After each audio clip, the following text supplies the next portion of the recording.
자, 돈 되는 이야기 다 하는 쩐다TV가 돌아왔습니다. 오늘은 그 유튜브 스타라고 표현을 해야 될 것 같은데 그 경제 이야기를 그 어떤 이코노미스트보다도 훨씬 더 쉽고 재미있게 이야기해 주시는 분입니다. 우리 신한 AI 자본시장 분석팀 맡고 있는 오건영 팀장 모셨습니다. 어서 오세요. 네, 안녕하십니까. 안녕하십니까. 간단하게 유튜브 스타는 맞는데 저희 채널에 이제 처음 나오셔서 저희 MTN 시청자를 위해서 본인 소개를 직접 짧게 예, 저는 그 신한금융그룹에서요. 은행에서 이제 투자자산 전략 쪽을 좀 이렇게 담당을 했었고요.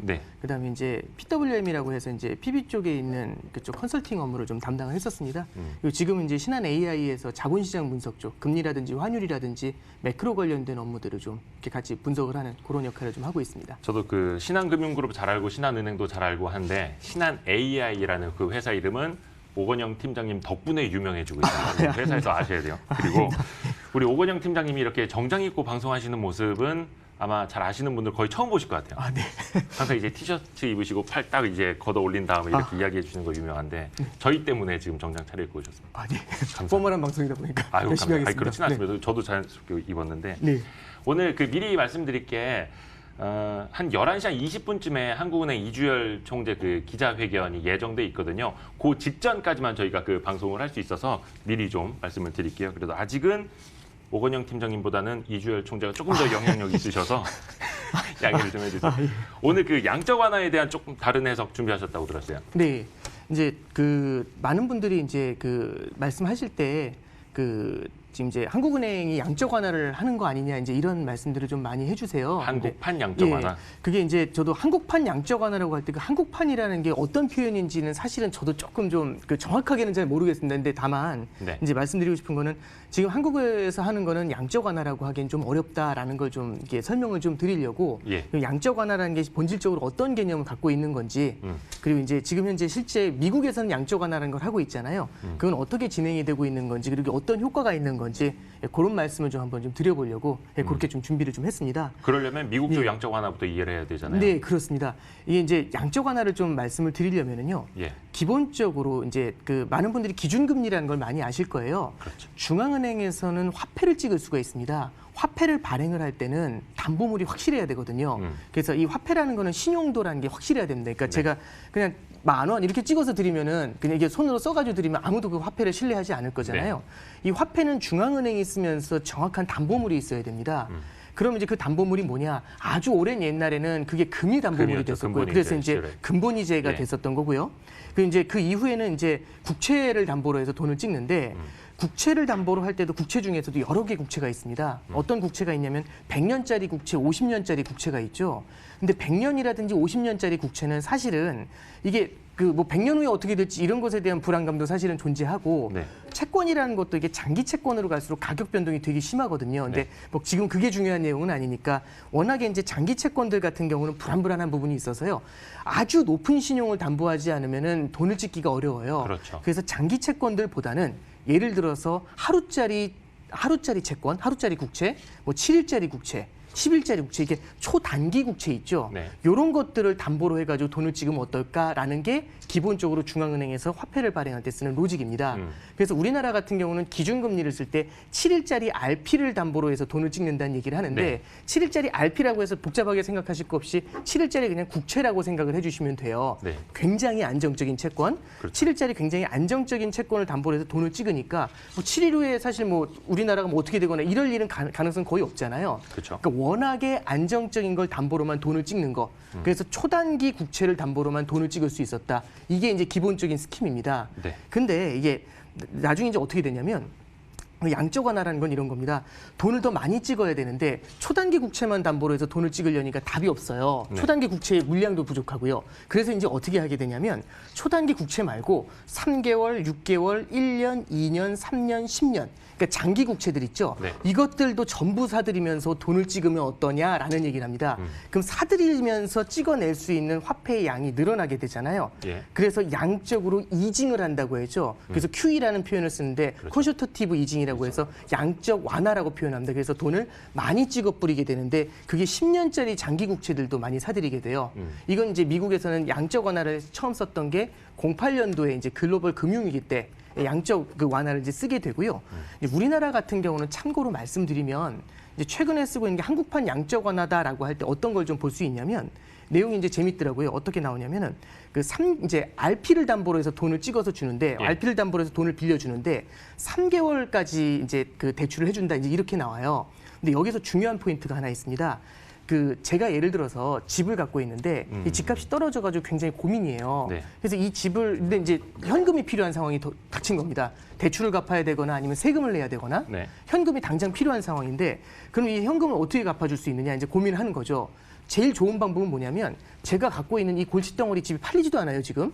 이 골칫덩어리 집을 팔고 현금을 확보해가지고 돈을 갖다 주는 거 이게 제일 속편합니다. 네. 양적 완화라는 건요. 중앙은행이 제 자산을 직접 사가는 겁니다. 그렇죠. 팔리지 않는 이 자산을 꽤 좋은 가격으로 사주는 거. 예. 이게 그러면서 저한테 돈을 찍어주는 거. 이게 제일 좋은 방법이에요. 네. 이게 양적 완화인데 두 번째 방법은 뭐가 있냐면 양적 완화처럼 제 걸 사주는 건 아니지만 어떤 게 있냐면 제 집을 담보로 대출을 해주는 겁니다.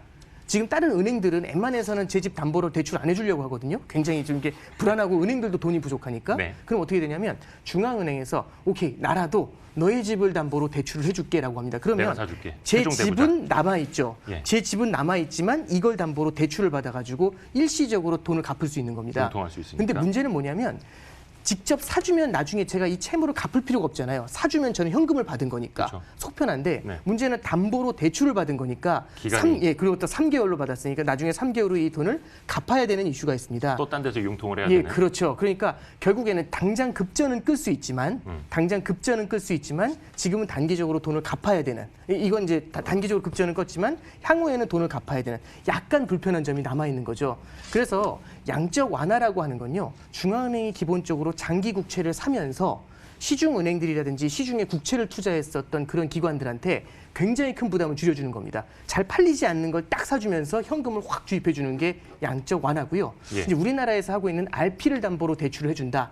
이런 얘기는 결국에 갖고 있는 국채를 담보로 해가지고 돈을 단기로 빌려준다는 개념입니다. 그래서 이 두 가지는 조금 차이가 나는 거고요. 그래서 한국은행에서는 자산을 직접 사들이면서 돈을 뿌리는 그런 형태의 양적 완화를 하고 있지는 않다라고 생각을 해주시면 됩니다. 그러니까 왜 네. 최종 대부자라고 많이 표현을 하잖아요. 중앙은행을. 네, 그렇습니다. 그러니까 최종 매입자가 아니라 최종 대부자. 그러니까 네, 돈을 그렇죠. 빌려주는 역할. 네. 이렇게 표현하는 게 사실은 정확했던 거네요. 네, 그렇습니다. 옛날에는 그래서 어디까지나 최종 대부자의 역할에만, 그러니까 돈을 빌려주는 사람, 렌더의 입장에서는 그렇죠, 딱 렌더로. 제한이 됐는데 지금은 아예 그 자산을 사주는 사람까지 가버린 거죠. 미국은. 네, 그렇습니다. 네. 미국은 그렇게 갔는데 미국은 여기서 한 단계 더 들어가 달라고 얘기를 하고 있고요. 실제 일본 중앙은행이나 유럽 중앙은행 같은 경우는 워낙에 경기 침체의 골이 깊었잖아요. 네. 그래서 이제 그때는 이 유럽이나 일본 같은 경우는 어떻게 하냐면 양적 완화에서 멈추질 않습니다. 질적 완화라는 걸 해요. 아, 그렇죠. 그렇죠. 양적 완화라는 건 제가 말씀드렸던 것처럼 중앙은행이 사지 말아야 될 자산들, 그러니까 원래는 초단기 국채만 샀어야 되는데 1년짜리, 2년짜리, 3년짜리, 10년짜리 이런 여러 개의 장기 국채를 사들이는 게 양적 예. 완화라고 말씀드렸죠. 양적 완화이긴 하지만 그래도 국채입니다. 국채다 보니까 국가의 부도 위험 이외에는 다른 위험은 완전히 프리거든요. 없죠. 근데 문제는 뭐냐면 질적 완화라는 거는 국채 시장을 넘어서 가지고요. 회사채라든지 아니면 주식이라든지 가격 변동의 위험이 굉장히 큰 것들. 그런 것들까지 사면서 담보로 해서 돈을 찍어서 주는 겁니다. 예. 그래서 일본 중앙은행 같은 경우는 지금 회사채를 매입을 해주고 주식 ETF를 사주고요. 예. 리츠까지도 사주고 있습니다. 이런 식으로 지금 진행을 하고 있고요. 일본은 네. 그러면은 그 랜딩 그러니까 대부가 아니라 아예 매입. 랜딩 프로그램도 존재하고 매입 프로그램도 존재합니다. 아, 양쪽으로. 예, 그렇습니다. 그러니까 랜딩이라는 게 기본이 되는 거고요. 랜딩보다 이제 어느 게 더 좋다라고 말씀드리기보다는 아까 전에 제가 말씀드릴 때 제일 좋은 건 제 집을 사주면서 현금을 주는 게 제일 속편하다고 말씀드렸잖아요. 그렇죠. 지금처럼 현금이 안 돌 때는. 예. 그래서 이제 이렇게 직접 해서 사주는 그런 역할도 해주지만 사주는 것 외에도 돈을 빌려주는 역할도 합니다. 그래서 처음에는 웬만하면 중앙은행들이 처음에는 랜딩으로 문제를 풀려고 하다가 나중에 안 되면 자산을 사주는 방법으로 전환을 하게 돼요. 그래서 08년도 금융위기 때에도 08년도 10월 이전에는 중앙은행에서 페드에서도 양적 완화하면서 장기 국채를 사주려고 하는 게 아니라 어디까지나 담보대출을 해주면서 시간을 끌어가려고 했습니다. 예. 근데 그게 답이 없어지니까 이걸로 안 되겠다 싶어서 딱 끊고서 대출 더 이상 이제 대출은 그냥 현재 수준에서 유지를 하고 아예 그냥 장기 국채를 사주면서 이제 시장을 갖다가 넘기는 걸로 시장 완화를 위해서 움직이는 걸로 그렇게 이제 바꿔 나가게 되죠. 그냥 대출만으로는 안 된다라는 걸 이제 과거에 확실히 느꼈으니까 네, 이번에는 그렇습니다. 그 확실히 매입 쪽으로 가는 걸 이제 한 번에 되게 빠르게 진행이 됐던 거잖아요. 미국 네, 그렇습니다. 입장에서는. 네. 우리나라에서는 사실 이게 뭐 한국은행 법상으로도 조금 불가능하다고는 하더라고요. 직접 이제 뭐 회사채를 매입한다든지 네. 주식을 사는 건. 네. 그래서 뭐 정부가 보증을 해야 할 수 있느니 마느니 뭐 이런 이야기들이 많이 나오는데 그러면 네. 한국 현실적인 그러면 양적 완화가 되려면 그게 질적 완화까지 가려면 좀 어떤 것들이 이루어져야 되는 거예요? 일단 뭐 첫 번째는 정부에서 이제 그렇게 나서는 것도 당연히 필요한 거고요. 네. 근데 그 양적 완화로 가려면 첫 번째는 지금 우리 하고 있는 것 중에 최근에 기사 나오는 것들 보면 조금 좀 복잡한 기사가 하나 있어요. 네, 어떤 요거 거죠? 하나만 좀 들려드리면 이제 얼마 전에 한 5일, 6일 됐던 것 같습니다. 지난주 정도였는데 네. 한국은행에서 처음으로 RP를 매입을 하면서 돈을 풀어줬다라는 5조 정도를 풀어줬다라는 얘기가 나와요. 예. 근데 5조를 풀어줬는데 오히려 돈을 또 따로 빨아들이게 됐다라는 얘기가 나옵니다. 그 기사 하나에서 똑같이 나오게 되거든요. 이런 예. 얘기가. 그럼 이제 들어보시면 어떤 얘기냐면 한국은행에서 돈을 풀어줬다. 근데 또 빨아들였다. 이런 얘기가 나오는 거죠. 일종의 부추 효과로? 예, 그렇죠. 이게 무슨 얘기지? 이제 이런 느낌이 지금 드실 거예요. 네. 이게 왜 그러냐면 지금 한국은행은 아직까지 기준금리가 0.75%입니다. 그렇죠. 기준금리를 타겟팅을 하고 있어요. 네. 근데 이 기준금리라는 거는 금리라는 건요. 돈의 값입니다. 돈의 가격이죠. 네. 그러면 이제 이걸 뭘 말씀드리고 싶은 거냐면 이렇게 한번 생각해 보는 겁니다. 라면이 있습니다. 제가 예를 들어서 정부 정책 담당자인데 라면 가격을 1,000원으로 고정을 시키고 싶어요. 1,000원으로 딱 안정을 시키고 싶습니다. 네. 그러면 1,000원으로 라면의 가격을 안정시키는데 가격은 수요와 공급으로 결정이 되죠. 그렇죠. 그러면 1,000원으로 딱 고정시키고 싶은데 지금 시중에 라면 공급이 부족해가지고요. 그리고 라면 수요는 넘치는 겁니다. 그래서 너도나도 라면을 사려고 하니까 공급이 부족하잖아요. 그랬더니 가격이 쭉 올라가는 겁니다.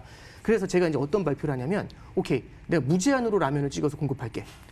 올해 딱 한 달 동안에 80억 개의 라면을 공급해 줄게. 이렇게 얘기를 하는 겁니다. 네. 그럼 라면의 공급이 막 쏟아지잖아요. 그럼 언제까지 공급하냐면 이게 가격이 1,000원으로 내려올 때까지 공급을 막 하는 겁니다. 예. 근데 문제는 뭐냐면 한 60억 개쯤 공급을 하니까 1,000원 밑으로 가격이 내려가서 800원까지 떨어지는 거예요. 네. 수요가 암만 많아도 80억 개를 물량으로 눌러버리니까 우와 하면서 가격이 이제 800원으로 쭉 내려오는 거죠. 근데 저는 뭐라고 했냐면 1,000원으로 가격을 고정시키겠다는 말을 했잖아요. 저는 1,000원으로 가격을 고정시키겠다는 목표가 있는 건데 지금 워낙에 가격이 높다 보니까 공급 물량을 확 늘려가지고 눌러버린 거죠, 가격을. 네. 근데 너무 많이 누른 겁니다. 그럼 이제 어떻게 되냐면 너무 많이 눌렀나? 한 다음에 오히려 이제 공급을 갖다 줄이면서 가격을 밀어 올리는 역할을 해야 되잖아요. 근데 이제 여기서 이제 모순이 생기는 겁니다. 어떤 모순이냐면 저는 1,000원으로 가격을 고정시키겠다라고 말씀드렸죠. 네. 근데 옆에 딱 뭐라고 딱 하나 붙였냐면은 80억 개의 라면을 공급할게라는 얘기를 같이 붙인 겁니다. 그러면 80억 개를 공급하다 보니까 80억 개를 다 공급하면 600원까지 내려갈 수도 있죠, 가격이. 네. 계속 밑으로 꺼져버릴 겁니다. 그쵸. 그러면 우와 어떡하지 한 다음에 1,000원을 또 맞춰야 되는 두 가지 목표가 양립하는 거잖아요. 두 개가 모순이 되는 겁니다. 그럼 어떻게 해야 되냐면 오히려 둘 중에 공급을 하나를. 하면서 빨아들이는 수밖에 어느 한쪽을 포기를 해야 되죠. 이제 이렇게 복잡하게 라면 얘기를 해드린 가장 큰 이유가 뭐냐면 뭐 라면을 돈이라고 생각하면 딱 맞는 예, 거니까. 그렇습니다. 가격이 돈의 가격이 금리입니다. 한국은행 기준금리가 0.75%잖아요. 네. 근데 자 기준금리를 갖다 웬만하면 맞춰주고 싶습니다. 이 0.75% 라인이에요. 시중에 돈을 확 뿌려버립니다. 예. RP를 무제한 매입하면서 돈을 5조를 공급해버립니다. 5조를 돈을 공급해버리니까 시중에 자금이 막 넘치게 되잖아요. 넘치게 일시적으로. 됐다가. 그럼 어떻게 되냐면 금리가 내려와요. 예. 그럼 기준금리를 맞출 수가 없잖아요. 예. 0.75%보다 밑으로 금리가 내려가잖아요. 예. 그럼 어떻게 해야 되냐면은 금리를 맞추기 위해 가지고 시중에서 자금을 빨아들여야 됩니다. 그럼 금리가 다시 올라오게 올라오겠죠. 되겠죠. 그럼 어떻게 되냐면은 0.75%라는 금리 타겟을 맞추기 위해서 이 목표가 하나 있기 때문에 한쪽에서는 돈을 와장창 공급을 했지만 다른 한쪽에서는 돈을 빨아들여야 되는 예. 그런 일이 벌어지는 겁니다. 그러니까 중앙은행이 편안하게 이 0.75%라는 기준금리를 유지하는 상태에서 중앙은행이 편안하게 돈을 마구 뿌릴 수는 없어요. 예. 그래서 이제 여기서 이제 중요한 포인트가 나오는 건데 제일 이제 핵심이 뭐냐면 양적 완화가 되려면 기준금리 자체에 대한 이 기준금리를 뚜렷하게 지켜야 된다는 목표 자체가 사라져야 됩니다. 그러니까 기준금리 타겟팅이라는 게 사라지면서 중앙은행이 마음대로 돈을 찍을 수 있는 방법으로 나가야 되고요. 그래서 얽매이지 말고. 예, 미국 같은 경우는 지금 금리가 0%로 내려와 버렸죠. 예. 예, 돈을 찍어 뿌려도 0% 기준금리에서 내려가질 않습니다. 그렇죠. 그러니까 편안하게 돈을 찍어 뿌릴 수 있는 그런 구조가 형성이 되는 거죠. 그래서 이제 말씀드리고 싶은 거는 결국에는 우리나라도 양적 완화를 하기 위해서는 현재 기준금리 타겟이 존재하잖아요. 예. 이 기준금리 타겟이 일정 레벨 이상으로 내려가 줘야 된다는 얘기가 첫 번째 필요한 거고요. 네. 그 다음에 편안하게 중앙은행이 이제 유동성을 늘릴 수 있는 방법. 이제 요걸 이제 써야 됩니다. 이제 아까 전에 말씀드렸던 게 금리 타겟을 유지하기 위해서 한쪽에서는 돈을 공급하면서 한쪽에서는 돈을 빨아들인다고 말씀드렸잖아요. 네네. 그럼 당연히 후속 질문이 뭐냐면 그런 짓을 왜 해? 이런 생각이 들 수 있어요. 아니 그런 건 못하러 돈을 뿌려? 아무것도 아니잖아요. 이런 생각이 들 수 있는데 그건 아니고요. 이게 돈을 공급을 할 때는 돈이 이게 결국에는 돈이라는 것도 딱 뿌렸을 때 이 돈이 모든 사람한테 공정하게 1,000원 이렇게 가는 게 아닙니다. 그렇죠. 예. 누군가한테는 많이 쏠려 있고 누군가한테는 부족하겠죠. 네. 그러면 돈을 공급할 때는 부족한 사람한테 공급을 하고요. 돈을 빨아들일 때는 돈에 잉여가 있는 돈이 좀 남는 쪽 그쪽에서 돈을 빨아들이면서 가격을 유지하는 정책을 쓰게 되겠죠. 네네. 그러니까 한국은행에서 지금 쓰고 있는 정책 중에 그 RP를 매입하면서 돈을 공급한다. 이 정책은 정확하게 말씀드리면 한국은행에서요. 돈에 지금 이게 그 균형이 안 잡혀 있잖아요. 네. 어느 한쪽은 남고 어느 한쪽은 부족한 이 균형을 맞춰주는 그런 중요한 역할을 하고 있는 거다라고 그렇게 보시면 됩니다. 그러니까 전반적인 그 양적 완화라기보다는 네. 돈이 필요한 쪽에만 일단은 네, 조금 더 급한 쪽에 네, 돈이 물을 필요한 내주는. 쪽으로 돈이 흘러갈 수 있도록 중개를 해주는 그런 역할을 하는 것도 굉장히 중요하다고 볼 수 있는 거죠. 네, 그래서 일종의 뭐 공개시장 운영 정책 이렇게 네 그런 거라고 이해를 보시면 하면은 됩니다. 더 예, 나을 것 같긴 합니다. 네, 그 오늘 한국은행 금통위가 그래서 그 네. 공개시장 운영 단순 매매 그 네. 대상 증권에다가 네, 뭐 주금공 MBS 뭐 이거는 이야기 나왔었던 거니까 여기다가 네. 뭐 상금채, 중소기업 금융채, 네. 수출입 금융채권 좀 포함을 하기로 했다고 하거든요. 네.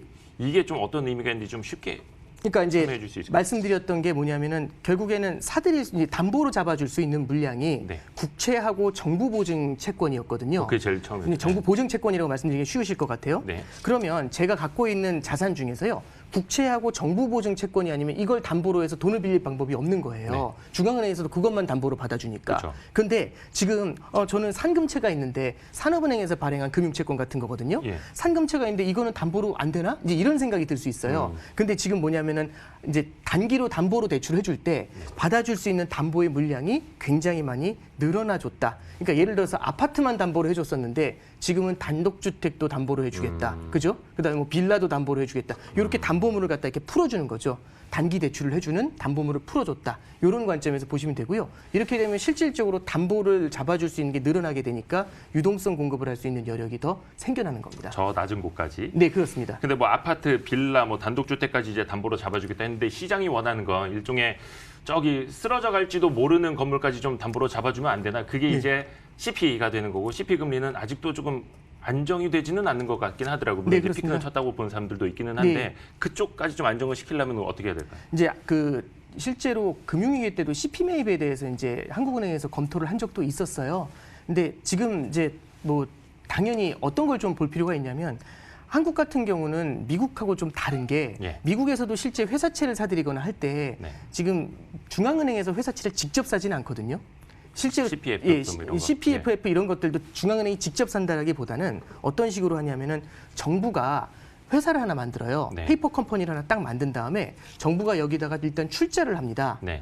그러면서 이제 얘기하는 거죠. 여기 정부가 출자한 회사야라고 얘기하는 거죠. 중앙은행한테, 페드한테 얘기를 하는 겁니다. 그러면서 하는 얘기가 여기서 나타나는 모든 손실이나 이런 거는 우리 정부에서 보증을 해줄게라고 그렇죠. 하는 거죠. 정부 보증 기업이 되는 겁니다. 사실상 예, 한순간에. 여기에 대출을 해주면 돼. 그럼 페드가 여기다가 대출을 해주면 이 페이퍼 컴퍼니가 회사채를 사거나 CP를 사거나 이제 이런 짓을 하게 돼요. 그러니까 물론 이제 한 쿠션 본질은 같을 수 있죠. 중앙은행이 직접 산다라는 건 이제 본질은 같을 수 있는데 중앙은행이 회사채를 살 때 정부가 보증을 해가지고 들어오게 되니까 결국에는 정부하고 중앙은행의 정책 공조가 일어나 있는 이제 그런 상태라고 해석을 해주시면 돼요. 그러니까 미국 같은 경우도 기축통화인 달러를 쓰고 있음에도 불구하고 이렇게 달러를 찍을 때 굉장히 신중하게 찍습니다. 근데 우리나라 같은 경우는 이제 원화가 물론 과거에 비해서 위상이 많이 올라온 건 사실이지만 미국이라든지 일본이라든지 유럽과 같은 그런 기축통화국은 아니에요. 그렇죠. 이런 네. 상태에서는 마구 돈을 찍잖아요. 그럼 화폐의 가치가 크게 하락하는 최근에도 보시면은 뭐 물론 우리나라하고 어떤 그 뭐랄까요 국가 건전성이나 이런 거 비교하기는 좀 어렵긴 하지만 남아공이라든지 이런 프론티어 마켓들 같은 경우는 지금 그 자국 통화 가치가 너무 많이 하락을 해가지고 굉장히 고전하고 있거든요. 달러도 없고. 네, 그렇습니다. 그래서 우리나라 같은 경우도 너무 완화적으로 이렇게 돈을 많이 풀게 되면은 리스크가 좀 발생을 할 수가 있습니다. 그래서 말씀하셨던 것처럼 지금 당장 눈앞에 있는 걸 갖다 지켜주기 위해서 돈을 마구 찍어버리는 것보다는 예. 한 스텝 한 스텝 나가는 거죠. 일정 수준의 스텝을 갖다가 진행을 하고서 예를 들어 RP 매입을 무제한으로 늘리겠다. 이 스텝을 딱 나간 다음에 자, 그 다음에 뭐 어쨌든 이렇게 했으니까 정책 효과가 시차를 두고 나타날 수 있잖아요. 그러니까 약을 먹는다고 바로 훅 낫는 게 아니라 약을 먹더라도 뭐 시간이 좀 지나서 이틀, 3일 지나면 좀 나아지는 경우도 있잖아요. 그래서 정책 효과를 좀 지켜보면서 가는 방법을 선택할 수 있고요. 그래서 단계적으로 기준금리를 한번 0.5%를 인하했잖아요, 3월에. 예. 그 다음에 이제 3월 말에 이제 말씀드렸던 것처럼 RP 매입을 무제한으로 늘리겠다는 얘기를 했었고요. 그 다음에 이제 이번에 이제 상금채라든지 이런 것들을 RP 대상을 확대하잖아요. 그러니까 이런 정책들을 점진적으로 하나하나 베이비 스텝으로 하나하나 늘려가면서 딱 늘린 다음에 정책 효과를 보고 딱 늘린 다음에 정책 효과를 보고 너무 과감하게 가는 것보다 이렇게 좀 한 단계 한 단계 스텝업으로 가는 방법을 사용할 것 같습니다. 그러니까 나중에 만약에 시장 상황이 더 안 좋아지면은 그때는 더 이제 그런 강력하게 부분들도 나올 충분히 수도 이제 고려를 있는 해볼 거고. 수도 있겠죠. 물론 이제 굉장히 어려운 논의가 될 수 있겠지만 그렇죠. 예, 가보지 않은 그때는, 길을 또 갈 수도 있는 논의 거니까. 라운드 테이블 위에는 올라올 수는 있을 거라고 생각을 합니다. 시간이 이제 벌써 한 3, 4분밖에 안 남았어요. 큰일 아, 났습니다. 예.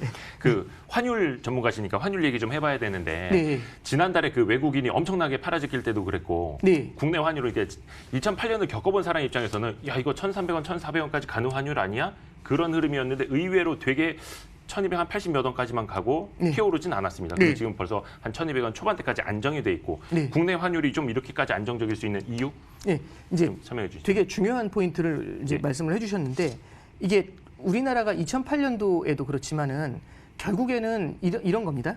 그러니까 달러가 부족할 거다는 생각. 네. 그러니까 시장 참여자들은 결국에는 기대를 갖고 움직이게 되는데 지금 자막 좀 바꿔야 될 예. 것 같아요. 내용이 좀 달러가 안 맞는데. 계속해서 부족하다라는 그런 생각이 들잖아요. 시장 네. 참여자들 사이에서. 그러면은 어떻게 해서든지 달러를 살려고 하는 달러 품귀 현상이 굉장히 심해집니다. 네. 그러면 이제 여기서 이제 어떻게 움직이게 되냐면 그때 당시 이제 저기 3월달 중순에 환율이 막 위로 튀어 올라갈 때 1,300원 막 이렇게 가까이 갈 때 딱 네. 미국에서 한미 통화 수업을 발표를 해줘요. 그 주요했죠. 한미 통화 수업 600억 달러를 발표를 해주는데 그러면 실제로 중요한 게 뭐냐면은 시장 참여자들 입장에서 그러면은 미국에서 마이너스 통장 열어줬네라는 생각이 딱 들어요. 첫 번째는. 네. 두 번째는 그럼 만약에 이 상황에서도 달러가 부족하다라고 하면 이 통화 싸움 라인을 더 확대를 시킬 수도 있겠네라는 생각이 듭니다. 그러니까 영원히 달러가 부족할 거야라는 생각이 들면 달러를 어떻게 해서든지 가수요까지 생겨나서 잡아가려고 해요. 네, 미리. 그럼 달러에 대한 수요가 늘어나면서 달러 가치가 팍 튀니까 환율이 하늘로 뛰어 올라가는 일이 벌어지는데 통화 스왑이라는 딱 방어 라인을 만들어준 거죠. 그럼 시장 참여자들 입장에서는 결국에는 그래도 달러가 돌긴 돌겠네라는 생각이 드는 겁니다. 그럼 통화 스왑이라는 정책을 딱 주게 되면서 시장 참여자들한테 달러 공급이 가능할 수 있다라는 그런 반대 기대감을 심어주게 되니까 환율이 안정되는 모습 이런 게 나타나게 되는 거고요. 반대로 아까 말씀드렸던 남아공 같은 국가들 같은 경우는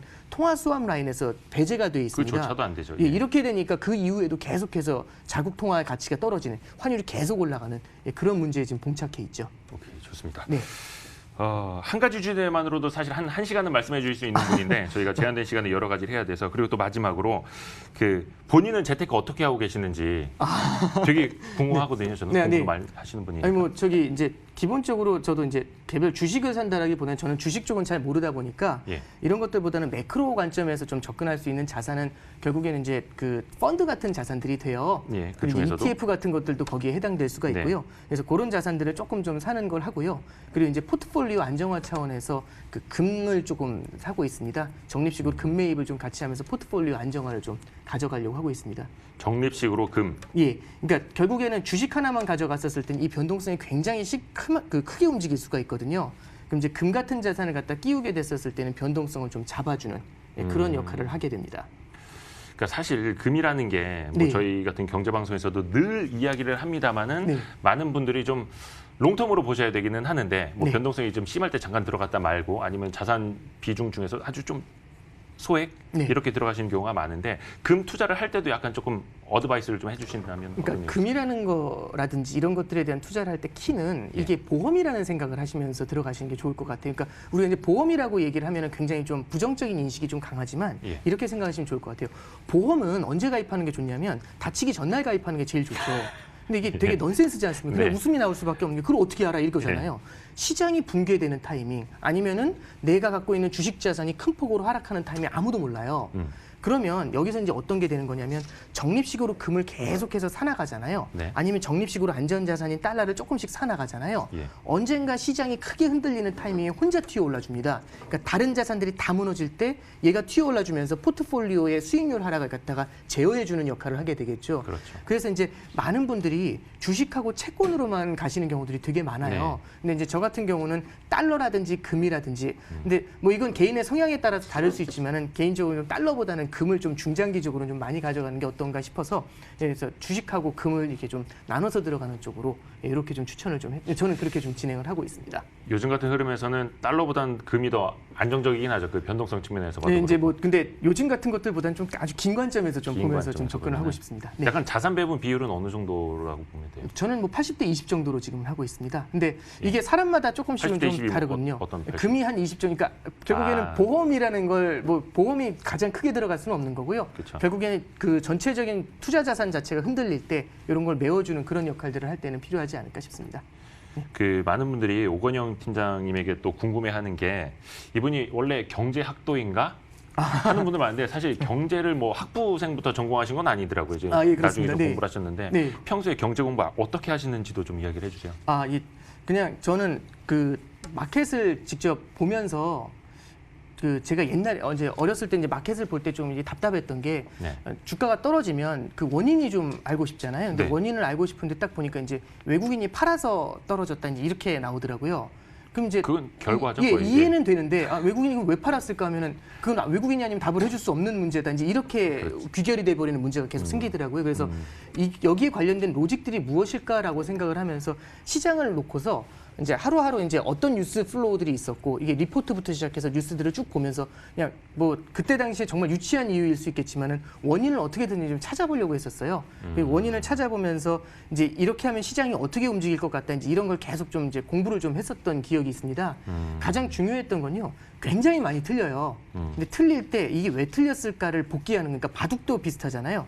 복기를 하는 그런 과정들이 좀 많이 있었는데 이런 것들이 좀 이렇게 과거 데이터들 보면서 제가 틀렸던 걸 복기하는 과정에서 조금 공부가 좀 되지 않았나. 근데 아직 여전히 많이 부족합니다. 네. 원인을 찾아가는 그 단계. 네. 그리고 채팅창에서 많은 분들이 그러면 금을 투자한다면 어떤 방식으로 하는 게 제일 좋으냐, 뭐 금 통장이냐, 뭐냐, 그거만 짧게. 예, 뭐 이제 여러 가지 방식이 있는데 그냥 편안하게 투자하시는 분들은 ETF 투자하시는 분들도 있고요. 예, 금 근데 ETF. 금 현물을 투자하시는 분들도 있는데 금 현물은 그렇죠. 이제 예. 부가세가 발생을 해요. 그렇죠. 그래서 이제 일반적으로는 금 통장이 그러니까 금 ETF가 있고 금 적립식 통장이 있습니다. 예, 그래서 뭐 그런 두 가지 정도에서 투자 관점에서 그러니까 말씀드렸던 포트폴리오 보험 차원에서 간다면 이런 두 가지 정도로 고민을 해보시면 어떤가 싶습니다. 알겠습니다. 네. 그리고 지금 이제 오건영 팀장님보다는 조금 더 이제 무게가 있는 이주열 총재 그 기자회견이 시작이 되기 때문에 오늘 신한 AI 자본시장 분석팀 오건영 팀장과 함께한 방송 여기서 마무리를 할게요. 나와주셔서 고맙습니다. 네, 감사합니다.